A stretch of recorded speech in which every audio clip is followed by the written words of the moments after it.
Welcome back guys. ये है हमारे वोकैब बिल्डिंग सीरीज़ की क्लास 2। लास्ट क्लास के अंदर हमने ये दो वर्ड कवर किए थे, ईगोइस्ट एंड ईगोटिस्ट। उनके सिनोनिम एंटोनिम देखे थे, इनके रूट वर्ड से ओरिजिन देखा था। आज हम हमारे बढ़ने वाले हैं थर्ड वर्ड की तरफ। थर्ड वर्ड है हमारा अल्ट्रुइस्ट। अल्ट्रुइस्ट जो वर्ड है, इसका जो रूट वर्ड है, जो थर्ड वर्ड है, इसका जो रूट वर्ड है वो है ऑल्टर। ALTER। ऑल्टर। ऑल्टर का मतलब होता है अदर। ऑल्टर का मतलब होता है अदर। इजी वर्ड इसको याद रखने के लिए वो मैं आपको बता सकता हूँ, वो होगा ऑल्टरनेट। आप सभी ने ये वर्ड सुना होगा, ALTERNATE।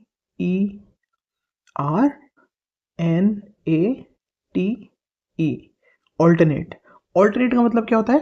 ऑल्टरनेट को हम बोल सकते हैं कि skip one and take other.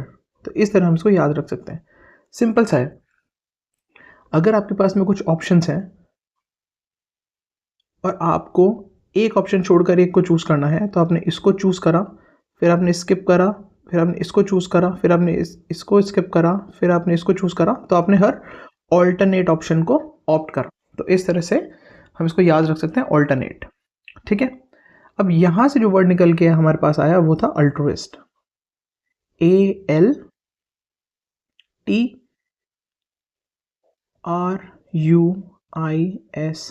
Altruist.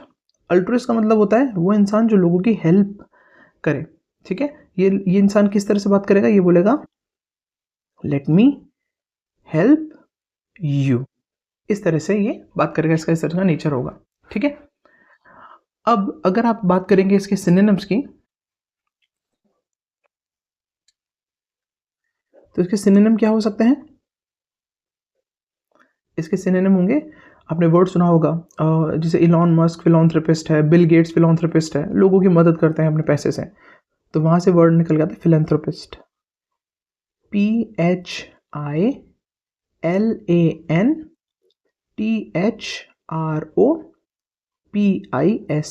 Philanthropist. देखो यहाँ पर भी एक रूट वर्ड है फिल। अपन इसके बारे में आगे जाके बात करेंगे, लेकिन हर एक वर्ड जो इंग्लिश में बना है उसका एक ओरिजिन वर्ड है, और उस ओरिजिन वर्ड से अगर आप याद रखोगे चीज़ें तो आपको बहुत अच्छे से याद हो जाएंगी। ठीक है। तो फिलैंथ्रोपिस्ट उनमें से एक है। नेक्स्ट वर्ड जो लोगों की मदद करे उसको हम बोल सकते हैं बेनिफैक्टर। BENEFACTOR। बेनिफैक्टर। ठीक है। ऐसा इंसान जो इंसानियत की मदद करे, लोगों की मदद करे, मानव जाति की मदद करे, उसको हम बोलते हैं ह्यूमैनिटेरियन। तो हमारे पास वर्ड आ जाता है HUMANITARIAN। ह्यूमैनिटेरियन। ह्यूमैनिटेरियन। ठीक है। तो ये हो गया इसके सिनोनिम।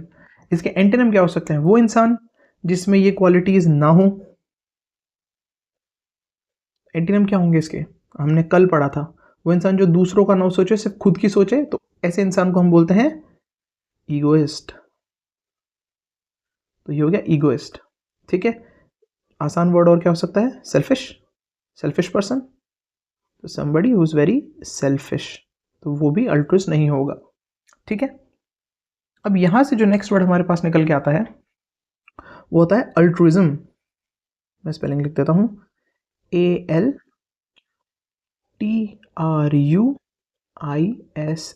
अल्ट्रुइज्म। जहां पर भी कोई ऐसा वर्ड होगा जहां पे आईएसएम करके आने लग जाए, इस तरह के वर्ड्स हमेशा फिलॉसफी होते हैं। तो मैं इसको बोलता हूं कि ये एक फिलॉसफी है। फिलॉसफी कौन, क्या फिलॉसफी है? जो प्रैक्टिस की जाती है अल्ट्रुइस्ट लोगों के द्वारा। सो फिलॉसफी प्रैक्टिस्ड बाय अल्ट्रुइस्ट्स। ठीक है। इसके सिनोनिम क्या हो सकते हैं?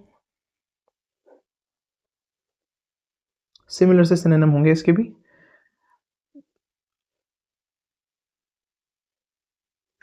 खुद के बारे में ना सोचना। ठीक है। तो वो हो जाएगा सेल्फलेसनेस। खुद के बारे में ना सोचना, सेल्फलेसनेस। ठीक है। ऊपर अपने वर्ड पढ़ा था बेनिफैक्टर, उससे रिलेटेड एक वर्ड है, दैट इज बेनोवलेंस, BENEVOLENCE, बेनोवलेंस, जो बहुत ही उदारता रखता हो, ठीक है।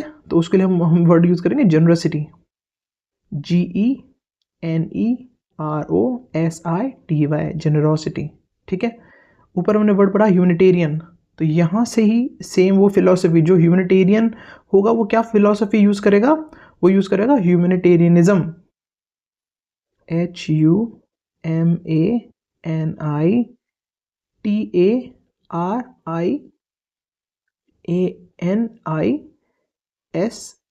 ह्यूमनिटेरियनिज्म, ठीक है। अब इसके एंटीनम क्या हो सकते हैं? सिमिलर वर्ड है तो सिमिलर से इसके एंटीनम होंगे, सेल्फिशनेस, ठीक है।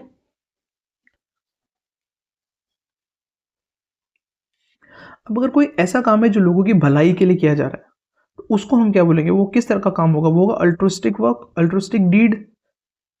तो ये भी एक वर्ड निकल के आता है, ALTRUISTIC, अल्ट्रुस्टिक, ठीक है। इसको अपन बोल सकते हैं कि an action for others benefits, ठीक है। तो ऐसा कोई काम जो दूसरों की भलाई के लिए किया जाता हो, तो उसके सिनोनिम क्या हो सकते हैं?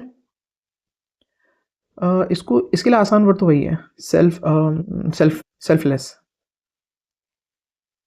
दूसरा वर्ड आपने देखा होगा कि ऐसे डीड होते हैं जो लोगों की भलाई के लिए किए जाते हैं, परोपकारी काम, तो हम उनको चैरिटी बोलते हैं, तो इसको हम बोल सकते हैं चैरिटेबल, चैरिटेबल। बेनोवलेंस, अगर वो फिलॉसफी है तो इस तरह का काम क्या होगा, बेनोवलेंट, BENEVOLENT, बेनोवलेंट, ठीक है। एक और वर्ड है इसमें अच्छा, कंपैशनेट भी बोल सकते हैं, ठीक है। थोड़ा डिफरेंट मीनिंग है बट काइंड ऑफ सेम फर्क, सेम मतलब निकालेगा, कंपैशनेट, ठीक है। काइंड हार्टेड भी बोल सकते हैं, काइंड हार्टेड भी इस तरह की चीज़ होती है।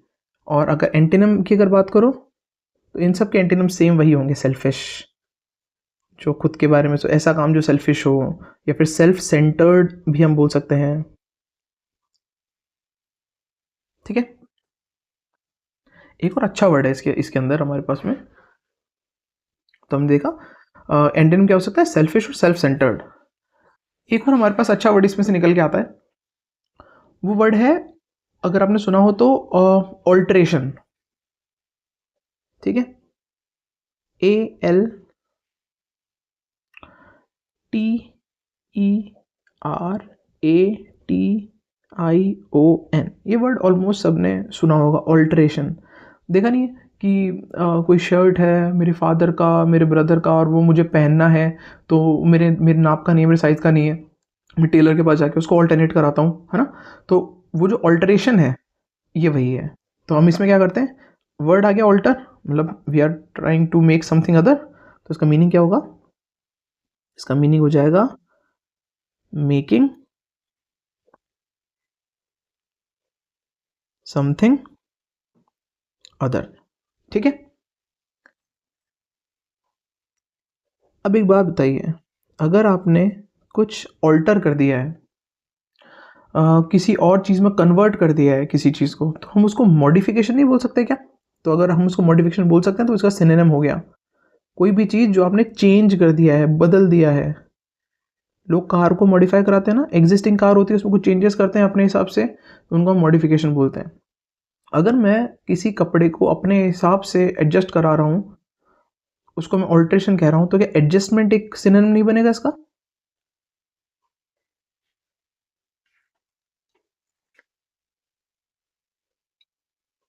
तो नेक्स्ट वर्ड हो गया एडजस्टमेंट। क्या मैंने उसको, जो एग्जिस्टिंग चीज़ थी, अब उसको बदल के चेंज नहीं कर दिया, तो चेंज भी उसका एक सिनोनिम हो जाएगा।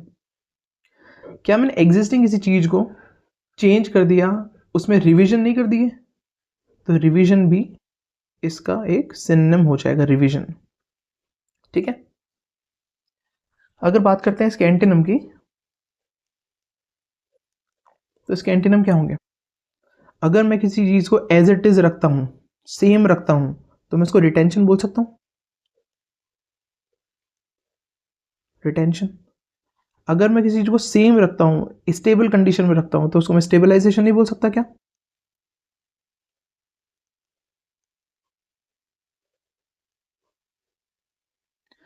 ठीक है, तो ये इसके सिनोनिम्स हो गए। एक वर्ड और हो सकता है मेंटेनेंस भी बोल सकते हैं कि एज इट इज़ को हम मेंटेन कर रहे हैं। ऑल्टरेशन क्या हुआ? हम चेंजेस कर रहे हैं। और अगर किसी चीज़ को हम एज इट इज़ रख रहे हैं तो हम उसको मेंटेनेंस भी बोल सकते हैं, तो मेंटेनेंस भी लिखे देते हैं।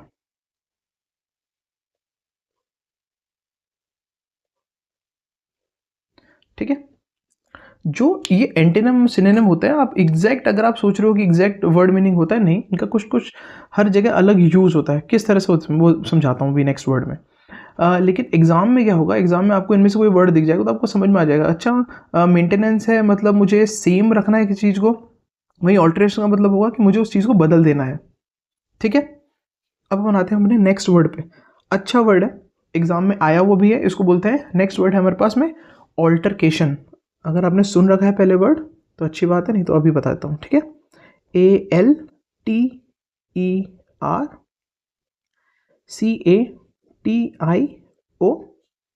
ऑल्टरकेशन। ठीक है, आपने कई बार सुना होगा कोई इंग्लिश डिबेट वगैरह में या कई किसी न्यूज़ में कि उनके बीच में ऑल्टरकेशन हो गया। ऑल्टरकेशन का मतलब क्या होता है? लड़ाई होता है। ठीक है, लेकिन ये लड़ाई हाथापाई वाली नहीं है, ये वर्बल डिस्प्यूट है। ठीक है, तो इसका मतलब हुआ वर्बल डिस्प्यूट, मुंह से बोलते हुए लड़ाई करना। ठीक है, वर्बल डिस्प्यूट। अच्छा, क्यों हुआ होगा ये? अभी इसमें एक वर्ड है ऑल्टर। ऑल्टर का मतलब मैंने क्या बताया था? अदर। तो अगर किसी के आपसे अलग ओपिनियन है, होता है कई बार आप डिबेट शोज देखते हैं, कई लोग बहुत ज़्यादा ओवर चले जाते हैं आपस में, उन न्यूज़ चैनल पे डिबेट्स में लड़ने लग जाते हैं। ठीक है, वो क्यों लड़ते हैं? क्योंकि उनके डिफरेंट ओपिनियंस है। एक बंदा किसी एक चीज़ को मान रहा है, दूसरा बंदा किसी और चीज़ को मान रहा है, वो डिफरेंट ओपिनियन की वजह से उनके बीच में मतभेद हो सकता है। लेकिन ऑल्टरकेशन क्या है? उसका एक्सटेंडेड वर्जन है। लेकिन हाँ, इसका कारण तो वही है। ये क्यों होता है? ड्यू टू अदर आइडियाज या फिर ओपिनियन। अगर अदर आइडियाज या ओपिनियन होगा तो उनके बीच में झगड़ा हो सकता है। ठीक है, लेकिन फ़र्क क्या है? झगड़े को तो मैं टिफ भी बोल सकता हूँ, टिफ होती है कोई छोटी लड़ाई, क्वेरल भी बोल सकता हूँ, लेकिन यार ये क्वेरल से ना थोड़ा ज़्यादा है। ठीक है, इसको अपन बोल सकते हैं कि this is more heated. Heated मतलब ज़्यादा, जो गर्मा गर्मी बढ़ जाती है ना, उस केस में। अगर ये मोर हीटेड है, अगर ये मोर हीटेड है तो इसके अंदर क्या होगा? इसको हम बोल सकता हूँ कि it is stronger than quarrel. Dispute तो एक छोटा मतभेद होता है, क्वेरल यानी झगड़ा, लेकिन झगड़े से भी बड़ा है। It is stronger than quarrel. Quarrel का मतलब क्या होता है? झगड़ा या फिर डिस्प्यूट। तो ये उससे थोड़ा ज़्यादा स्ट्रॉन्ग है। इसमें एक चीज़ इंक्लूड हो जाती है, उसको हम बोलते हैं प्रोफैनिटी। PROFANITY, प्रोफैनिटी। प्रोफैनिटी का मतलब क्या होता है? जब भी झगड़े के अंदर एक दूसरे को गालियां दी जाए तो प्रोफैनिटी है। ठीक है, गालियां देना। जब किसी आप झगड़े को देखते हो इसमें गाली गलौज हो रही है बहुत ज़्यादा, तो एकदम वो बेहुदा नहीं लगता आपको? इस तरह की जो बेहुदा चीज़ें होती हैं उनको हम बोलते हैं ऑब्सीनिटी। ठीक है, OBSCENITY, ऑब्सीनिटी। अब आप बोल रहे हो एस आ रहा है तो ऑब्सैनिटी, ऑब्सैनिटी नहीं होगा, इसमें सी का साउंड आएगा, इसमें सी का साउंड आएगा। ठीक है, ऑब्सीनिटी मतलब बेहुदापन। ठीक है, अब बात करते हैं ऑल्टरकेशन के सिनोनिम्स की।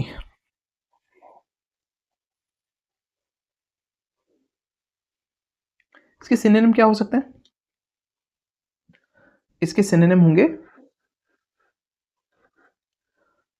क्वेरल, क्योंकि झगड़ा, क्वेरल को भी आप, झगड़ा तो होता ही है ना, भले वो उतना हीटेड ना हो जितना ऑल्टरकेशन होता है बट ये झगड़ा तो है ही। इसका एक वर्ड हो सकता है डिस्प्यूट। एक हम बोल सकते हैं आर्ग्यूमेंट भी बोल सकते हैं, किसी दो लोग बीच में आर्ग्यूमेंट हो रहा हो तो। हम फाइट भी बोल सकते हैं, हम क्लैश भी बोल सकते हैं। ये सब वो वर्ड है जो मतलब देते हैं झगड़े का। एक और इसमें अच्छा वर्ड है वो वर्ड है स्क्वॉबल, SQUABBLE, स्क्वॉबल। स्क्वॉबल क्या होता है? अगर कोई बिग बॉस देखता है तो उसमें नहीं होता कि छोटी छोटी बातों पे झगड़ा कर देना, ठीक है? तो छोटी छोटी बातों पे झगड़ा करना, छोटी छोटी बातों पे झगड़ा करना, स्क्वॉबल वर्ब है ये, ठीक है? अब इसका एंटीनिम क्या हो सकता है? एंटीनिम का मतलब क्या होता है कि जो इसका ऑपोजिट हो। अगर मैं बोल रहा हूँ अल्टरकेशन मतलब झगड़ा करना होता है, तो इसका एंटीनिम क्या होगा? झगड़ा नहीं करना, ठीक है? अगर आर्ग्यूमेंट झगड़ा है, तो अगर मैं किसी के साथ अग्री करता हूं तो झगड़ा नहीं होगा, तो इसका एक एंटीनिम बन जाएगा अग्रीमेंट। अगर दो लोगों के बीच में कोई मतभेद नहीं है, सामंजस्य अच्छा है, तो हम उसको बोलते हैं हार्मोनियस रिलेशनशिप। तो वहां से वर्ड निकल के आता है हार्मनी।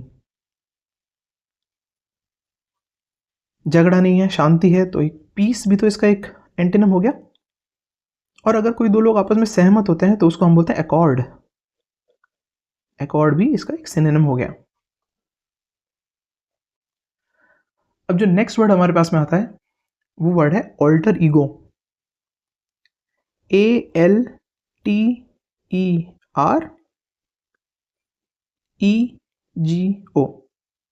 अब देखोगे कि यार इसमें जो वर्ड यूज हुआ है वो हो गया ऑल्टर ईगो। ऑल्टर ईगो अपने में दो रूट वर्ड है। अभी हमने जो पहला रूट वर्ड पढ़ा था वो था ईगो, जो सेकंड रूट वर्ड हमने पढ़ा वो है ऑल्टर। ऑल्टर ईगो, ईगो का मतलब क्या था? ईगो का मतलब था आई। ऑल्टर का मतलब क्या था? अदर। तो इसका मतलब वो अदर आई। ऐसा क्या हो सकता है? देखो, अगर मेरा कोई दोस्त है जो एकदम मेरे जैसा है तभी दोस्ती हुई होगी, है ना? हम बोल रहे हैं हम दोनों एकदम एक जैसे हैं, सेम थॉट प्रोसेस रखते हैं, सेम रिएक्ट करते हैं, तो we are alter ego of each other. अगर कोई एकदम मेरे जैसा है तो मैं उसको बोलूंगा ऑल्टर ईगो, ठीक है? आई होप ये वर्ड क्लियर होगा। अब इसके सिनोनिम क्या हो सकता है?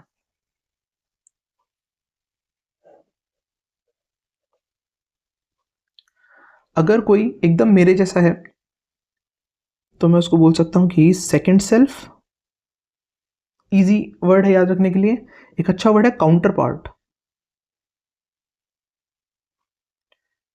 काउंटर पार्ट भी वही हुआ जो एकदम सेम जैसा हो, सेम पर्पज हो। मोस्टली जो साथ में काम करते हैं ना लोग, उनके लिए काउंटर पार्ट यूज किया जाता है, ठीक है? एक और वर्ड है डॉप्लीगैंगर। उसके पहले एक और वर्ड बताता हूँ, ट्विन सोल। आप इसको ट्विन सोल भी बोल सकते हो, ऐसे लोग जिनकी आत्मा सेम हो, ठीक है? आपको ये वर्ड भी मिल सकता है। वर्ड क्या बताया मैंने? डॉप्लीगैंगर, ठीक है? वर्ड है DOPPELGANGER, डॉप्लीगैंगर। डॉप्लीगैंगर क्या होता है? ये एक पहली बात तो जर्मन वर्ड है, इट्स अ जर्मन वर्ड। और इंग्लिश में ना ऐसा नहीं है कि सिर्फ इंग्लिश किसी एक ओरिजिन से बनी है। इंग्लिश ना ग्रीक, लैटिन, जर्मन, फ्रेंच, सब तरह के वर्ड्स इसके अंदर इंक्लूड हुए हैं। कई वर्ड हिंदी के भी इसमें यूज हुए हैं। और इस तरह से धीरे धीरे धीरे जो वर्ड बैंक है बढ़ता जा रहा है इंग्लिश का, ठीक है? तो ये जो वर्ड इन्होंने डॉप्लीगैंगर उठाया है, ये उठाया जर्मन से। इसका मतलब क्या होता है? इसका मतलब होता है हम शक्ल, लेकिन नॉट इन अ पॉजिटिव है। जैसे हमने मूवीज देखी जिनमें दो हम शक्ल लोग होते हैं, एक अच्छा है और एक बुरा है ना? वो जो बुरा पर्सन है दैट्स कॉल्ड डॉप्लीगैंगर। हम शक्ल जो कि इविलिश हो, थोड़ा विलन कैरेक्टर रखता हो, उसको उसके लिए यूज होगा डॉप्लीगैंगर। तो कोई एकदम मेरे जैसा है दिखने में, लेकिन वो हरकतों मेरे जैसा नहीं हो, तो उसको हम डॉप्लीगैंगर बोलेंगे, ठीक है? इससे रिलेटेड वर्ड है, थोड़ा मीनिंग डिफरेंट है। ऑल्टर ईगो तो वो है जो एकदम मेरे जैसा हो, ना सिर्फ दिखने में बल्कि हरकतों में। डॉप्लीगैंगर वो जो दिखने में मेरे जैसा हो, बट वो हो सकता है कि उसका कैरेक्टर मेरे आगे मेरे ऑपोजिट हो, या वो बंदा नेगेटिव हो, तो उस केस में इसको यूज़ किया जाएगा। हर जगह वर्ड यूज़ नहीं आएगा ये। फिर अपन चलते हैं इसके एंटीनम पे। तो एंटीनम क्या होगा? अगर ऑल्टर ईगो वो है जो एकदम मेरे जैसा है, सेम टीम में है, सेम मेरा काउंटर पार्ट है। अगर वो मेरा काउंटर पार्ट है तो जो दूसरा बंदा होगा वो मेरा क्या हुआ? ओपोनेंट। OPPONENT, ओपोनेंट, ठीक है? जो एकदम मेरे अगेंस्ट चलता हो उसको मैं क्या बोलूँगा? एडवर्सरी। ADVERSARY, adversary. वो मेरा राइवल भी तो हुआ, तो राइवल भी इसका एक एंटीनम है। आज हम हमारा सेशन यहीं पे ख़त्म करेंगे। और आज हमने जो थर्ड वर्ड था जो कि था अल्ट्रुइस्ट, हमने अल्ट्रुइस्ट को समझा, उससे रूट वर्ड को समझा, उससे रिलेटेड जो जो वर्ड निकल सकते थे हमने वो कवर करे। नेक्स्ट सेशन में हम हमारे जो नेक्स्ट 3 वर्ड्स हैं, इंट्रोवर्ट, एक्सट्रोवर्ट और एम्बिवर्ट, इन तीनों को साथ लेके चलेंगे और इनसे जो भी वर्ड बनते हैं उन वर्ड्स को कवर करेंगे। आज के लिए इतना ही। Thank you so much guys.